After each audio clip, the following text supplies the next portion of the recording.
Training, development and support is part and parcel of fostering. That's whether you're a foster carer, that's whether you're a supervising social worker or a child social worker. We all need training, we all need development and we need support.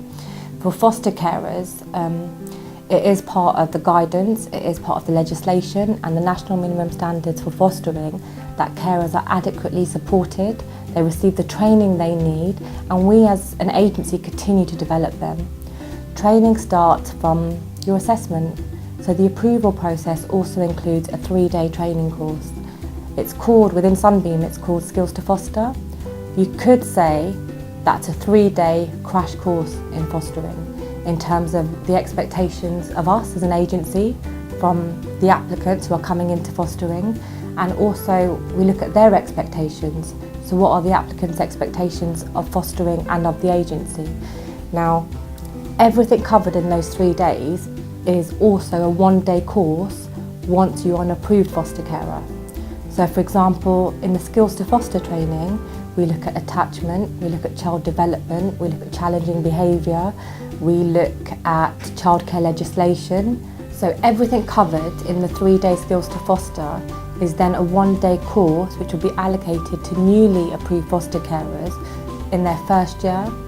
What we acknowledge is the first year of any vocation is an induction year. So where foster carers are newly approved, their first year is a more guided and supported year of fostering, so they're able to get the experience and the skills they need to equip them to do their role effectively. So within Sunbeam we have a training and development guide, we have a dedicated training and development officer who's well equipped to be able to make sure everything we offer meets government legislation and guidance and in fact exceeds the expectations set out for us from the fostering regulations. We have a training guide. Each year that training guide is reviewed. We'll make sure we're meeting the training needs of our foster carers.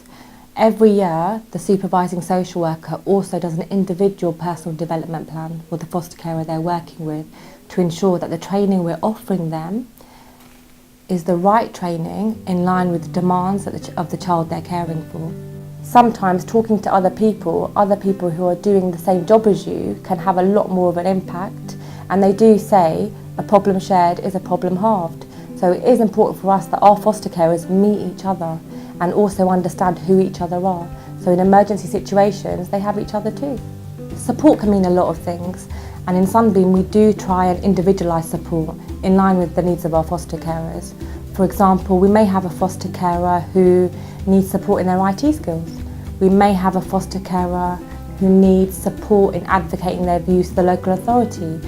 We also may have a foster carer who's experiencing challenging behaviour and needs out-of-hours support, in which case we have a phone line which is 24 hours. We have a dedicated out-of-hours team who are well equipped with the information they need to support foster carers in times when offices are closed.